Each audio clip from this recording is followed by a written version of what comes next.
Revista Espírita. Primeiro ano 1858. Jornal de Estudos Psicológicos. Publicada sob a direção de Allan Kardec.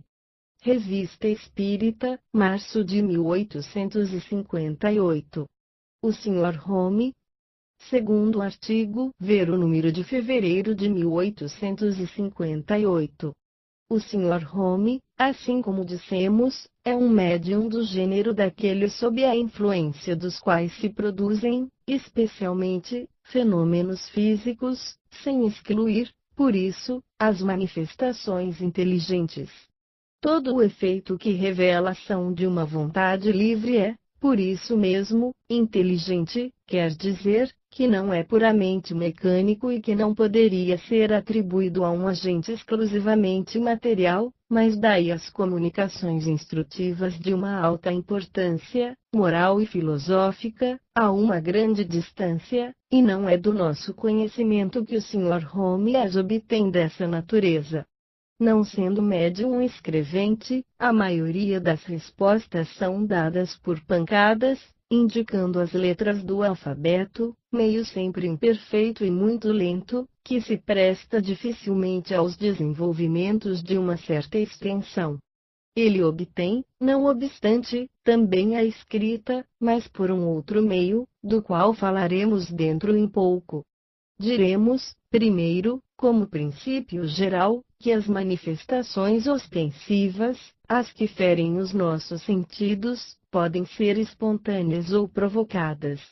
As primeiras são independentes da vontade, frequentemente, têm mesmo lugar contra a vontade daquele das quais são objeto, e ao qual não são sempre agradáveis.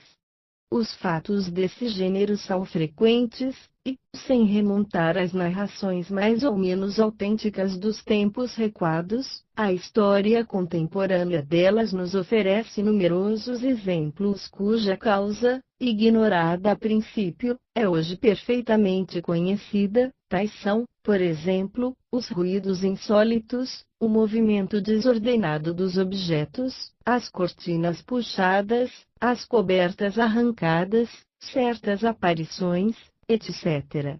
Algumas pessoas são dotadas de uma faculdade especial que lhes dá o poder de provocarem esse fenômeno, pelo menos em parte, por assim dizer, à vontade.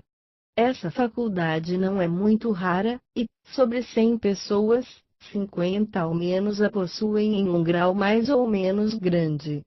O que distingue o Sr. Home, é que se desenvolveu nele, como nos médiuns de sua força, de um modo, por assim dizer, excepcional. Alguém não obterá senão golpes leves, ou o deslocamento insignificante de uma mesa, ao passo que sob a influência do Sr. Home os ruídos, os mais retumbantes, se fazem ouvir, e todo o mobiliário de um quarto pode ser revirado, os móveis montando uns sobre os outros. Por estranhos que sejam esses fenômenos, o entusiasmo de alguns admiradores, muito zelosos, ainda encontra meios de amplificá-los com fatos de pura invenção. Por outro lado, os detratores não permanecem inativos, contam, sobre ele, toda a espécie de xistes que não existiram senão na sua imaginação. Eis aqui um exemplo. M. Marquês de, um dos personagens que tiveram o maior interesse no Sr. Home, e em cuja casa era recebido na intimidade, se encontrava um dia na ópera com este último. Na orquestra estava o Sr. P., um dos nossos assinantes, que os conhecia pessoalmente, um e outro. Seu vizinho entabula conversação com ele, cai sobre o Sr. Home. Acreditaríeis, disse ele, que esse pretenso feiticeiro, esse charlatão, encontrou meios de se introduzir na casa do Marquês de, mas seus artifícios foram descobertos, e foi posto na rua pontapés, como um vil intrigante. Estais bem seguro, disse o Sr. de P., e conheceis M., o Marquês de, certamente, responde o interlocutor. Nesse caso, disse o Sr. de P., olhai bem naquele camarote. Podereis vê-lo em companhia do próprio Sr. Home, ao qual não tenho ar de dar pontapés. Neste momento, nosso azarado narrador, não julgando a ocasião favorável para continuar a conversa, tomou seu chapéu e não reapareceu mais. Pode-se julgar, por aí, o valor de certas afirmativas. Seguramente, se certos fatos espalhados pela malevolência fossem reais, ter-lhe-iam fechado mais de uma porta, mas, como as casas mais honradas sempre lhes estiveram abertas, disso se deve concluir que ele sempre, e por toda parte, se conduziu como um homem distinto. Aliás, basta ter falado, algumas vezes, com o Sr. Home, para ver que com a sua timidez e simplicidade do seu caráter, seria o mais desajeitado de todos os intrigantes. Insistimos nesse ponto pela moralidade da causa. Voltemos às suas manifestações.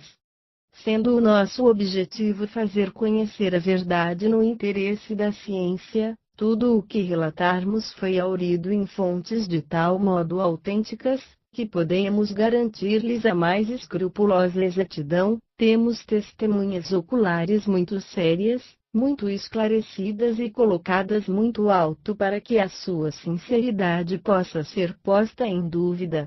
Se dissesse que essas pessoas puderam, de boa fé, serem vítimas de uma ilusão, responderíamos que há circunstâncias que escapam a toda suposição desse gênero. Aliás, essas pessoas estavam muito interessadas em conhecerem a verdade, para não se premunirem contra qualquer falsa aparência.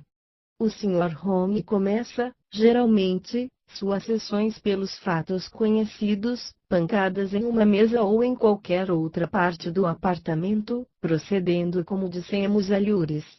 Vem, em seguida, o movimento da mesa, que se opera primeiro pela imposição das mãos, só dele ou de várias pessoas reunidas, depois à distância e sem contato, é uma espécie de preparação. Muito frequentemente, não se obtém nada demais, isso depende da disposição em que se encontra e, algumas vezes, também da dos assistentes, a tais pessoas diante das quais jamais nada produziu, mesmo sendo seus amigos. Não nos estenderemos sobre esses fenômenos, hoje tão conhecidos, e que não se distinguem senão pela sua rapidez e sua energia.